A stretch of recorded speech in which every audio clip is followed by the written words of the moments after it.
Well, Dan, you reminded me last night that the Twins and Atlanta Braves are no strangers to memorable endings. 28 years ago in the 1991 World Series, 4 of the 7 games were decided on the final at-bats. I was 12 years old when this one happened. The late, great Kirby Puckett sent one to the seats in the bottom of the 11th inning of Game 6, and it forced a Game 7. I actually predicted it before it happened. True story. Though I always predicted Kirby would homer every time he was up, so there's that. Game 7 saw Gene Larkin's walk-off RBI in the bottom of the 10th inning as the Twins won the World Series. Now, last night's game wasn't in the World Series, but it was a much-needed Twins win. Twins had leads of 2-0 and then 3-1 after Max Kepler's 31st home run, but it was tied at 3 going into the bottom of the 9th inning. And with Cleveland losing earlier in the night, a win would give the Twins a 4-game lead in the Central. Miguel Sano wasn't in the lineup, but with 2 outs and a runner on base, the slugger was asked a pinch hit, and he connected a 443-foot shot for his 19th home run of the season, the Twins' first walk-off pinch hit long ball since 2006. Twins now have 219 home runs this season. The record is 267. There's still 50 games to play. Jose Barrios throws tonight against Atlanta, 7-10 start. Christian Yelich homered twice last night for the Brewers in their 9-7 win in Pittsburgh. He's not in the lineup tonight. He's getting some rest. This one just started 0-0 in the first at last check. No games for the Duluth Huskies today with the NWL Major League Dream Showcase going on in Madison. Also in Wisconsin, a Packers legend officially calls it a career, and the UMD women's basketball team has their schedule out. More after the break. Stay with us.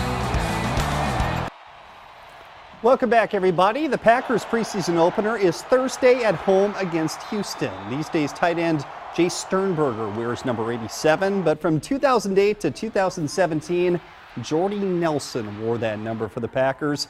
He'd become one of the best to ever wear their uniform. Back in Green Bay today, not in uniform though, as he officially did sign a one-day deal to retire as a Green Bay Packer.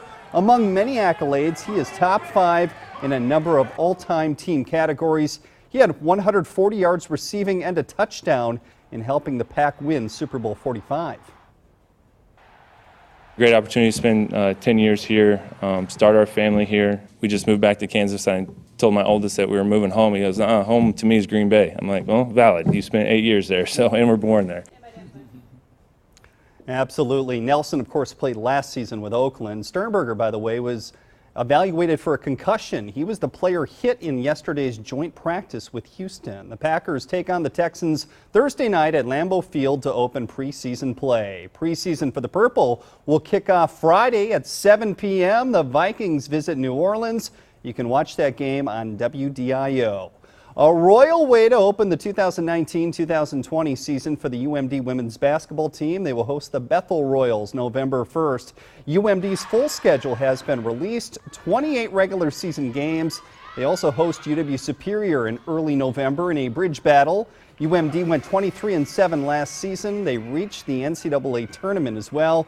You can see the full schedule at WDIO.com. After a dozen regular season games and a dozen wins, the perfect Oshkosh-based Wisconsin Glow will play next on Saturday, this time in the Global Women's Basketball Association playoffs, which the Glow will host. The semis are Saturday.